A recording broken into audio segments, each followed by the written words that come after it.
Salut, c'est Charline. Aujourd'hui, on commence à préparer Noël en regardant un peu ce qu'on a dans nos affaires et je vous montre ce que j'ai pu faire moi. En regardant des DIY, on en trouve plein partout. Là, par exemple, des petites maisons avec du carton. Là, j'ai fait des bouillottes à partir d'une vieille chemise. Ce sont des graineries à l'intérieur et je m'en sers tous les jours depuis qu'il s'est mis à faire super froid ici. C'est vraiment génial de faire des DIY au moment de Noël. C'est tellement satisfaisant de faire de la petite déco qu'on peut ressortir d'une année sur l'autre. C'est hyper économique parce que la plupart du temps, on a déjà tout ce qu'il faut à la maison. Ici, un calendrier de l'Avent avec de vieux sacs de courses que j'ai fait littéralement même pas 2 jours avant le 1er décembre. On peut aussi très bien faire ses propres ornements pour le sapin de Noël. Comme les agrumes passés au four, vous pouvez voir que ça tient d'une année sur l'autre s'ils sont bien conservés, sans humidité.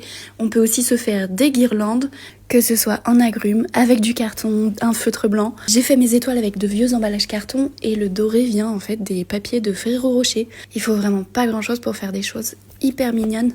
L'année dernière, j'ai tenté de faire des petits sapins de ce genre-là avec de la laine et du carton. Et une version papier avec les pages d'un vieux bouquin récupéré dans une boîte de dons municipale que personne ne voulait. Je trouve le résultat vraiment magnifique. J'avais fait une activité pâte à sel avec mon fils lorsqu'il avait 1 an. Honnêtement, il avait pas du tout apprécié, il s'en fichait royalement, mais moi ça m'a fait des petites étoiles. Et évidemment, l'année précédente, lorsque j'étais enceinte, j'ai craqué, je lui ai fabriqué une petite chaussette.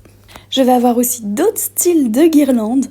De très belles fleurs faites avec des rouleaux de papier toilette. Honnêtement, accrochées près des fenêtres, le rendu est magnifique. Enfin, dernière chose que je fais qui n'est pas très commode, vous allez me dire, j'ai pris pour habitude de faire mes emballages cadeaux avec du tissu, mais lorsque moi j'en reçois en papier, je récupère les plus jolis pour les utiliser l'année suivante. Vous, qu'est-ce que vous récupérez? Allez, bye!